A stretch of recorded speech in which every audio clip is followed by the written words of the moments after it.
നിയമസഭാ തെരഞ്ഞെടുപ്പിൽ നിലംപരിശായ മമതാ ബാനർജി ഒരു രാഷ്ട്രീയ ത്രിശങ്കുവിൽ നിൽക്കുന്നു എന്ന് നമുക്ക് പറയാൻ സാധിക്കും. അതായത് MLA മാരും MP മാരും ഒക്കെ കൂടൊഴിഞ്ഞു പോകുന്നു. തദ്ദേശ സ്വയംഭരണ സ്ഥാപനങ്ങളിലെ നൂറുകണക്കിന് ജനപ്രതിനിധികൾ ഇതിനകം മറുകണ്ഠം ചാടിക്കഴിഞ്ഞു. MP മാർ പലരും NDAക്കൊപ്പം ഒരു ബ്ലോക്കായിരിക്കാനുള്ള ലെറ്റർ കൊടുത്തു കഴിഞ്ഞു.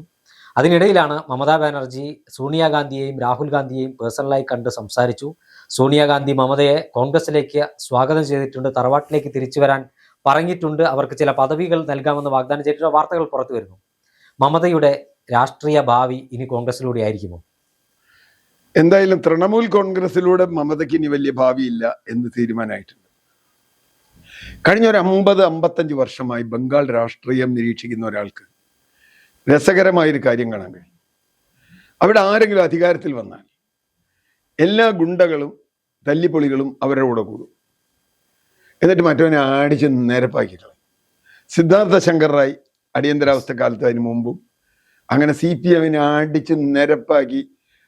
ജ്യോതിബാസു പോലും ഒരു ഇലക്ഷൻ തോറ്റു 72.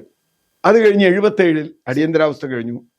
അതിഭൂരിപക്ഷത്തോടെ 2011 വരെ CPM ഭരിച്ചു. എന്ന് പറഞ്ഞാൽ 34 വർഷം രാജകീയമായി CPM ഭരിച്ചു. അത് കഴിഞ്ഞ് CPM പരാജയപ്പെട്ടു. ആദ്യം കുറച്ച് സീറ്റ് കിട്ടി, പിന്നെ കുറച്ച് കഴിഞ്ഞപ്പോൾ CPM ഇല്ലാണ്ട്. 2011 ഇലക്ഷനിൽ കുറച്ച് സീറ്റൊക്കെ CPM-ന് കിട്ടിയിരുന്നു. പക്ഷെ 2011 ശേഷം ഒരു നിയമസഭാ സീറ്റ് പോലും CPM-നോട് കിട്ടുന്നില്ല. കാരണം എന്താ? അന്ന് കോൺഗ്രസിന്റെ കൂടെയൊക്കെ നിന്നിരുന്ന ഗുണ്ടകളൊക്കെ CPM-ന്റെ കൂടെ വന്നു. എന്നിട്ട് ബാക്കി എതിരാളികളെ അടിച്ച് നിരപ്പാക്കി നന്ദിഗ്രാം, സിംഗൂര് ആ കലാപരിപാടികളൊക്കെ ചെയ്തു. അത് കഴിഞ്ഞ് തൃണമൂൽ ജയിച്ചു കഴിഞ്ഞപ്പോൾ നമ്മള് മമതാ ബാനർജിയെ കുറിച്ച് കാണണ്ട. കോൺഗ്രസ് CPM-നെതിരെ പോരാടുന്നില്ല എന്നതായിരുന്നു മമതാ ബാനർജിയുടെ പരാതി. മാത്രമല്ല കേന്ദ്രത്തിൽ UPA സർക്കാരിന്റെ കാലമാണ്. അപ്പോൾ ഹർകിഷൻ സുർജിത്തൊക്കെ വലിയ കിങ് മേക്കറായി നടക്കുന്ന ഒരു കാലം. സോണിയാഗാന്ധിക്ക് ഒരിക്കലും അന്ന് CPM-ന് നല്ല സീറ്റുണ്ട്. 2004 60 സീറ്റൊക്കെ LDF ലെഫ്റ്റിനുണ്ട്. ആ ഘട്ടത്തിൽ ലെഫ്റ്റിനെ തള്ളി പറയാൻ കഴിയാതിരിക്കുകയും ശക്തമായി മമത കോൺഗ്രസ് വിട്ട് ശക്തിയായി വരികയും അവരുടെ പ്രത്യേക ഒരു പേഴ്സണാലിറ്റിയും കാരിസ്മയൊക്കെ ഉണ്ട്. അത് വെച്ച് അവർ വിജയിക്കുകയും ചെയ്തു. അവർ വിജയിച്ചപ്പോൾ 2011 വിജയിച്ചോടുകൂടി സകലമാന CPM നിന്ന ഗുണ്ടകളും അണികളും തൃണമൂലിലേക്ക് വന്നു. CPM-ന്റെ ഓഫീസ് തന്നെ തൃണമൂൽ ഓഫീസായി. 15 കൊല്ലം അവർ ഭരിച്ചു. 15 കൊല്ലം കഴിഞ്ഞപ്പോൾ ചരിത്രം റിപ്പീറ്റ് ചെയ്തു വേറൊരർത്ഥത്തിൽ. ഇത്തവണ വളരെ എളുപ്പമായിരുന്നു BJP-ക്ക്. 2-3 കാരണങ്ങൾ. ഒന്ന്, കേന്ദ്രഭരണം അവരുടെ കയ്യിലുണ്ട്. അമിത്ഷാ രണ്ടും കൽപ്പിച്ച് പിടിക്കാൻ തീരുമാനിച്ചിട്ടുണ്ട്. പിന്നെ അവരുടെ കയ്യിൽ വലിയ ആയുധങ്ങളുണ്ട്. CIA, SIR, election commission, EVM, അങ്ങനെയില്ല, സകലമാന ആയുധങ്ങൾ ഉപയോഗിച്ചു. അന്വേഷണ ഏജൻസികൾ, പിന്നെ വർഗീയത, ബംഗ്ലാദേശിൽ നിന്നുള്ള വരുന്ന ആളുകൾ എന്നുള്ള അർത്ഥത്തിൽ വലിയ തോതിൽ ഒരു ജനാധിപത്യം എന്ന് പറയാത്ത രൂപത്തിൽ ഒരു തെരഞ്ഞെടുപ്പ് അവിടെ നടക്കുകയും മമത തൃണമൂൽ കോൺഗ്രസ് പരാജയപ്പെടുകയും ചെയ്തു. പരാജയപ്പെട്ട് കഴിഞ്ഞാൽ അവിടെ ഭരണത്തോടു കൂടി മാത്രം നിൽക്കാവുന്ന ചില പാർട്ടികളുണ്ട്, ആളുകളുണ്ട്. അവരെ സംബന്ധിച്ചിടത്തോളം അവർക്ക് പാർട്ടി പ്രശ്നമല്ല. നേരത്തെ പറഞ്ഞതുപോലെ അവര് പണ്ട് KT മുഹമ്മദിന്റെ ഒരു നാടകത്തിലുണ്ട്. ഈ ഒരു കഥാപാത്രത്തിനോട് ചോദിക്കുക, അന്വേഷണ കമ്മീഷന് മുമ്പിൽ വരുന്നതാണ്, സംഹാരം എന്ന് പറ്റിയ നാടകത്തിന്, നിങ്ങൾ ഏതാ കക്ഷി എന്ന് ചോദിക്കും. പറയും ഭരണകക്ഷി. അപ്പോൾ എന്നും അങ്ങനെ അവരിടയ്ക്കിടയ്ക്ക് മാറാറുണ്ട്, പക്ഷെ ഞാൻ മാറില്ല എന്ന് പറയുന്ന പോലെയാണ് ബംഗാളിൽ. ഇപ്പോൾ ഭരണകക്ഷി BJP-ആണ്. BJP എല്ലാ ഗുണ്ടകളും ഇപ്പോൾ BJP-യുടെ കൂടെ. അതിൽ ഏറ്റവും വലിയ തമാശ നമ്മൾ കേട്ടത്, BJP ജയിച്ചതിൽ BJP-യേക്കാൾ സന്തോഷിക്കുന്ന CPM-ഉം കോൺഗ്രസുമാണ്. CPM പ്രത്യേകിച്ച്. CPM-നെ സംബന്ധിച്ചിടത്തോളം അവർക്ക് ശ്വാസം വിടാറെ കുറച്ച്. അവരുടെ ഗണശത്രു എന്ന് പറയുന്നത്, ഗണശക്തി എന്നിട്ട് പറയുന്ന ആ സാധനം, ആ പത്രത്തിന് അവർക്ക് പരസ്യം കിട്ടി BJP-യുടെ. അവിടെ എല്ലാവരും പറഞ്ഞിട്ടുണ്ട് BJP അവിടെ അവിടുത്തെ ഇടതുപക്ഷ ലേഖകന്മാർ തന്നെ പറഞ്ഞിട്ടുണ്ട് പല CPM-കാർ വോട്ട് ചെയ്ത് BJP-ക്ക്. കാരണം മമതയിൽ നിന്ന് മോചനം. പക്ഷെ അതിന് എത്രത്തോളം വരുന്നുള്ളത് രണ്ടാമത്തെ വിഷയം. ഏതായാലും മമതയുടെ കൂടെ നിന്ന് ആളുകളൊക്കെ പോയി. രാജ്യസഭാ മെമ്പർമാർ പോകുന്നു, ലോക്സഭാ മെമ്പർമാർ പോകുന്നു. എനിക്ക് തോന്നുന്നു ഒരു 2 അഭിഷേക് ബാനർജി അല്ലെങ്കിൽ മഹുവ മൈത്ര, അങ്ങനെ കുറച്ച് പേരാണ് ഇപ്പം നിൽക്കുന്നത്. അവർ എത്ര കാലം നിൽക്കുന്ന അറിയില്ല. ഉറച്ച മമതാ സപ്പോർട്ടേഴ്സ്. അപ്പോൾ മമതയെ സംബന്ധിച്ചിടത്തോളം ഇനി പിടിച്ചു നിൽക്കുക എന്നുള്ള പ്രശ്നം. കാരണം ഇനി കേസുകൾ വരും, പ്രശ്നങ്ങൾ വരും. അവർക്കെതിരെ വ്യക്തിപരമായി ശാരീരികമായി തന്നെ അവരുടെ നിലനിൽപ്പ് പ്രശ്നമാണ്. എന്നൊരു കുഴപ്പമുണ്ട്. അവർക്ക് ഇനി എന്താ ചെയ്യാൻ കഴിയുക എന്നുള്ള ചോദ്യം. തൃണമൂൽ എന്ന് മാത്രം പറഞ്ഞിട്ട് ഇനി ബംഗാളിൽ നിൽക്കുന്ന എളുപ്പമല്ല, കാരണം അവിടെ സേഫ് അല്ല. അപ്പോൾ അവർക്കൊരു പേര് മാറ്റണം. പേര് മാറ്റാൻ അവർക്ക് ഏറ്റവും എളുപ്പമുള്ള വഴി കാർ വാപ്പസ് ചെയ്യാം, തറവാട്ടിലേക്ക് മടങ്ങി വരിക. ഞാൻ എല്ലാവരും നിങ്ങളൊക്കെ ശ്രദ്ധിച്ചിട്ടുണ്ടാവും, മമതാ ബാനർജി സോണിയാഗാന്ധിയെ കെട്ടിപ്പിടിക്കുന്ന ഒരു ചിത്രം ഇന്ത്യ മുന്നണി യോഗത്തിൽ.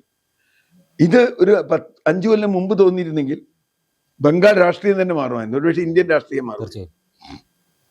അന്ന് കോൺഗ്രസുമായി യോജിച്ച് കുറച്ചുകൂടിയൊക്കെ മര്യാദയ്ക്ക് മുമ്പോട്ട് പോകാൻ കഴിയുമായിരുന്നെങ്കിൽ കോൺഗ്രസ് രക്ഷപ്പെട്ടേനെ, ഇന്ത്യ മുന്നണി രക്ഷപ്പെട്ടേനെ, തൃണമൂല് രക്ഷപ്പെട്ടേനെ.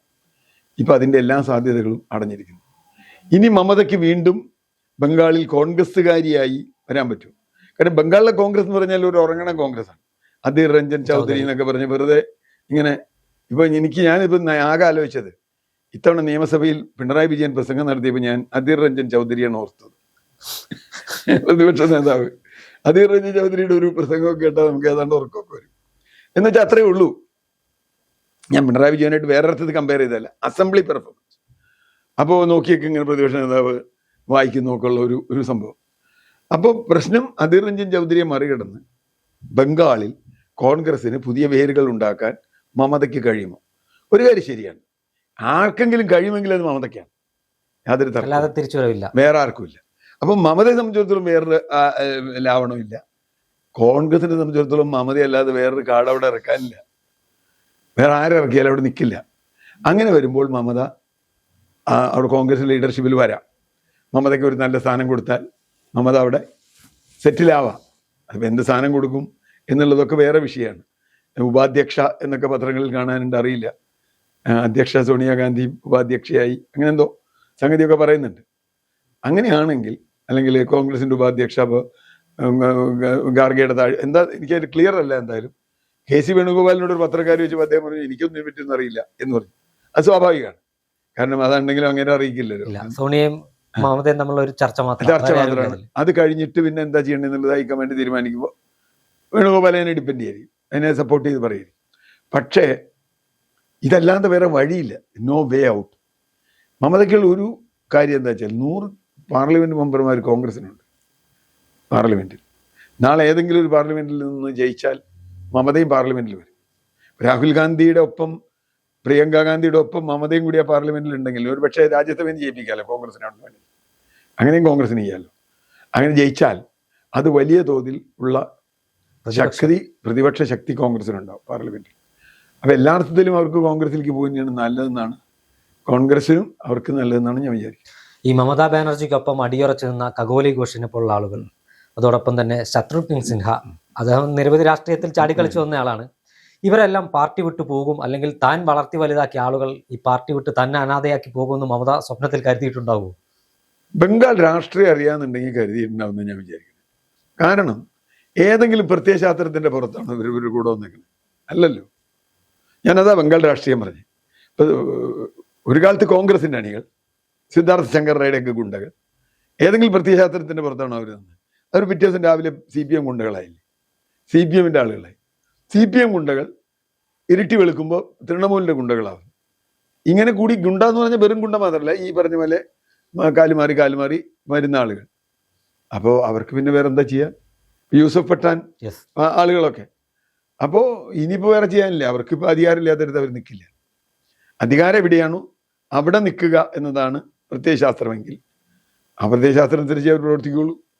അതുകൊണ്ട് ആരെങ്കിലും വിട്ടുപോകുന്നത് ഞാൻ വളർത്തിക്കൊണ്ടുവന്ന ആളെന്നൊന്നും ഒരു കഥയൊന്നുമില്ല. ഇനിയിപ്പോൾ അവർ BJPയിലേക്ക് പോയി അവരുടെയൊക്കെ ജീവിതം എത്രത്തോളം ഉണ്ടെന്നുള്ളത് അത് രണ്ടാമത് കണ്ടറിയാം. കാരണം അവിടെ എങ്ങനെയായിരിക്കും ഇവരോട് സ്വീകരിക്കുക എന്നുള്ളത്. പക്ഷേ തൽക്കാലം BJPക്ക് ആവശ്യമുണ്ട് ഇവരെക്കൊണ്ട്. ആവശ്യം കഴിയുന്നവരെ വരെ BJP സപ്പോർട്ട് ചെയ്യും. ഒരു ചോദ്യം കൂടി, അതായത് ബംഗാളിൽ മമതാ ബാനർജിയോട് കുറെ കാലമായി ഏറ്റുമുട്ടിക്കൊണ്ടിരിക്കുന്ന ഒരു നേതാവ് അധീർ രഞ്ജൻ ചൗധരിയാണ്. അദ്ദേഹം മമതയുമായി സഖ്യം ചേരരുത് എന്ന് കൃത്യമായ ഒരു നിലപാടെടുത്ത ഒരാൾ കൂടിയാണ്. ഈ മമത കോൺഗ്രസിലേക്ക് വരികയാണെങ്കിൽ അധീർ രഞ്ജൻ ചൗധരിയെ പോലെ ഏറെക്കാലമായി കോൺഗ്രസ് ഒന്നുമല്ലാത്ത കാലത്തും കോൺഗ്രസിനോടൊപ്പം നിന്ന അധീർ രഞ്ജൻ ചൗധരിയെ പോലുള്ള ആളുകൾ പുറത്തേക്ക് പോകുമെന്നൊരു ഭയം പാർട്ടിക്ക് ഉണ്ടാകുമോ? അല്ല അധീർ രഞ്ജൻ ചൗധരിയൊക്കെ എതിർപ്പ് മറികടന്നു മമതയെ കൊണ്ടുവരാനല്ലേ സാധ്യത കോൺഗ്രസ്? തീർച്ചയായിട്ടും അത് കമ്പാരിസൺ ഇല്ല.